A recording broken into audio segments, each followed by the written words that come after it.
Proyek konstruksi adalah suatu rangkaian kegiatan yang berkaitan dengan upaya pembangunan suatu bangunan, mencakup pekerjaan pokok dalam bidang teknik sipil dan arsitektur, meskipun tidak jarang juga melibatkan disiplin lain seperti teknik industri, mesin, elektro, geoteknik, maupun landscape.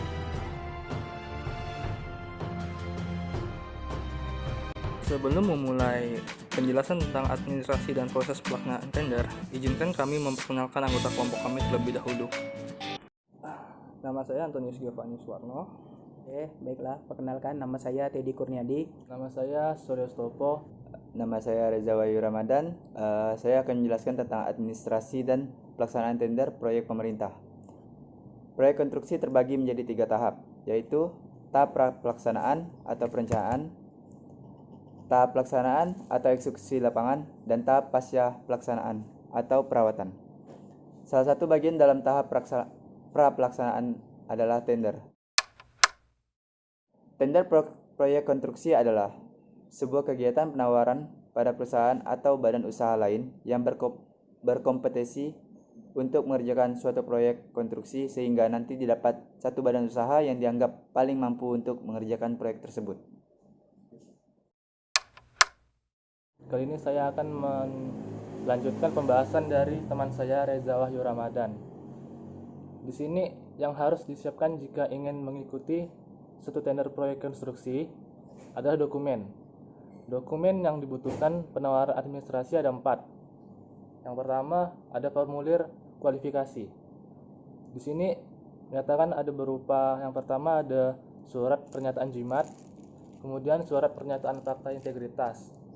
Pernyataan integritas ini kesepakatan tertulis yang dibuat oleh kedua belah pihak, kontraktor, konsultan, dan pengguna mengenai ketransparanan dan pemberantasan korupsi dalam pengadaan barang dan jasa.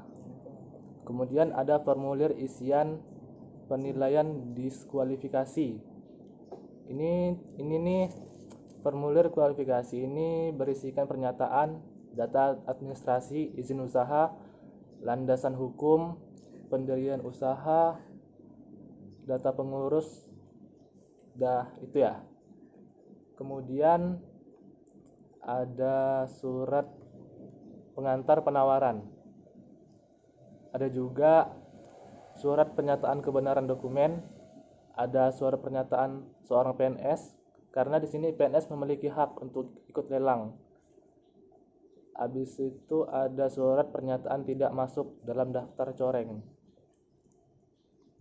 Kemudian surat pernyataan bersedia memberikan jaminan pelaksanaan, surat pernyataan memiliki kemampuan pada bidang pekerjaan usaha kecil, surat pernyataan mampu menyediakan fasilitas, peralatan, dan personel, surat asli kuasa penandatanganan penawaran jika ada yang dikuasakan. Kemudian ada dokumen tentang perusahaan yang bersangkutan. Ini berupa foto akte pendirian dan perubahan, kemudian foto tanda daftar perusahaan TDP, kemudian fotokopi surat izin usaha perdagangan atau SUP, fotokopi surat izin usaha jasa konstruksi, ini SUJK ya. Kemudian fotokopi sertifikat badan usaha jasa konstruksi, fotokopi sertifikat ISO, surat pernyataan identitas diri dan fotokopi KTP, surat pernyataan bebas hutang piutang, fotokopi SIK PKN, surat keterangan domisili, dokumen-dokumen lainnya sesuai persyaratan yang diminta oleh panitia tender. Kemudian ada ketiga nih, dokumen pajak. Di dokumen pajak ini ada berupa fotokopi NPWP dan KTP. Kemudian fotokopi kwitansi penerimaan surat SPT tahunan PPh BAN. Di sini pasal 21, pasal 25, pasal 21 SSP pasal 25. Kemudian yang keempat, dokumen bank. Dokumen bank ini ada 3, berupa surat asli referensi bank, kemudian fotokopi neraka Audi. Yang ketiga, surat jaminan penawaran dari bank untuk pengadaan barang, pemborong, dan jasa lainnya. Saya akan melanjutkan penjelasan oleh teman saya Suryo Stopo. Kembali lagi, tahapan yang dilalui sebelum lelang terbagi menjadi beberapa, yaitu 1. Pengadaan dan kontrak. Pengadaan bertujuan untuk mengadakan berbagai pihak yang berfungsi sebagai penyedia jasa konstruksi pada setiap tahapan proyek konstruksi. Pengadaan mencakup seluruh kegiatan dilakukan oleh owner dalam mewujudkan pengadaan, baik barang, peralatan, mesin-mesin, bangunan atau konstruksi, maupun perbaikan atau perawatan atas aset yang kita miliki. Pengadilan diawali dengan merancang strategi proyek yang mencakup menimbang manfaat, risiko, dan batasan pembiayaan yang melekat pada proyek yang akan dilaksanakan. Dan pada akhirnya akan tercermin pada pemeliharaan jenis kontrak yang akan dipakai. Berikutnya prakualifikasi.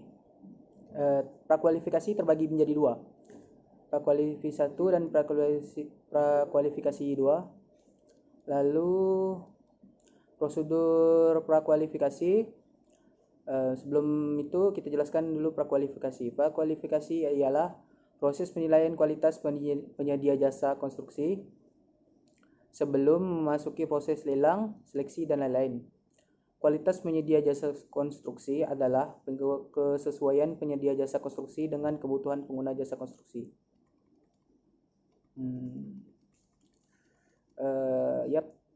Selanjutnya, karakteristik kualitas yang menjadi kriteria perkualifikasi.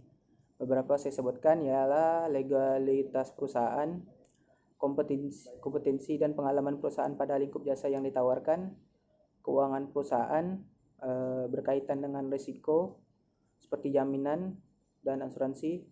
Yang terakhir, program pemerintah seperti penggunaan proyek produk dalam negeri dan K3.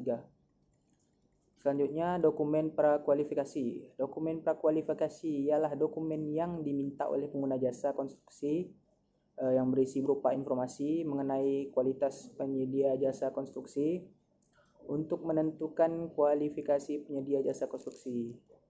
Contoh-contoh dari dokumen prakualifikasi antara lain ya aspek hukum seperti akte pendirian perusahaan, aspek SDM, bidang keahlian dan pengalaman tenaga ahli, aspek teknis, jenis dan jumlah peralatan dari berbagai fasilitas yang dimiliki perusahaan. Lalu ada aspek keuangan, modal dan terdiri dari modal dan likuiditas keuangan perusahaan. Lelang dan kriteria lelang 1 dan lelang dan kriteria lelang 2. Lalu di sini kita akan membahas prosedur lelang. Lelang atau tender dan seleksi adalah kegiatan menentukan atau memilih penyediaan jasa konstruksi oleh pengguna jasa konstruksi. Penentuan atau pemilihan penyedia jasa oleh pengguna jasa konstruksi berdasarkan pada kriteria lelang. Kriteria lelang adalah kriteria yang digunakan pengguna jasa konstruksi untuk menilai proposal atau penawaran yang diajukan oleh calon penyedia jasa konstruksi. Proposal atau penawaran dibedakan menjadi 2, yaitu proposal teknis dan proposal biaya. Baik, di sini saya akan menjelaskan ulang bagaimana tahapan-tahapan atau alur dalam pelaksanaan tender yang sudah dijelaskan oleh teman saya sebelumnya. Yaitu yang pertama adalah penetapan kriteria peserta prakualifikasi oleh pengguna jasa konstruksi. Kemudian pengumuman prakualifikasi dan pelelangan oleh panitia lelang atau tender. Kemudian pembukaan pendaftaran prakualifikasi.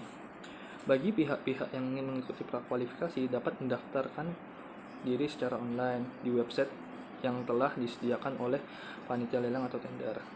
Kemudian pihak-pihak yang sudah mendaftar tersebut wajib mendownload dokumen prakualifikasi untuk dipelajari. Setelah dipelajari, pihak-pihak tersebut wajib mengupload dokumen prakualifikasi seperti yang sudah disebutkan oleh teman saya Suryo Stopo. Kemudian panitia lelang atau tender akan melakukan evaluasi terhadap semua dokumen yang sudah diupload oleh pihak-pihak yang mengikuti prakualifikasi tersebut untuk menyatakan pihak-pihak mana saja yang dianggap lulus dalam masa prakualifikasi tersebut. Nah, di sini pihak-pihak yang dinyatakan lulus oleh panitia wajib mendownload dokumen lelang. Untuk kemudian dipelajari terlebih dahulu. Kemudian setelah dipelajari dokumen tersebut, akan masuk pada suatu masa yaitu proses Aan-Wissing. Proses Aan-Wissing ini adalah proses di mana semua peserta bisa menanyakan hal-hal yang kurang jelas terhadap panitia lelang, sehingga dapat menyamakan perspektif dalam proyek konstruksi tersebut. Setelah proses Aan-Wissing selesai, dilanjutkan dengan mengupload dokumen lelang yang berisi seperti RKS dan lain-lainnya. Setelah penguploadan tersebut, panitia tender kemudian melakukan evaluasi lagi terhadap dokumen-dokumen lelang yang sudah di-upload oleh pihak-pihak yang mengikuti lelang tersebut. Hingga nanti ditentukan satu pemenang atau satu pihak yang akan melaksanakan proyek tersebut. Setelah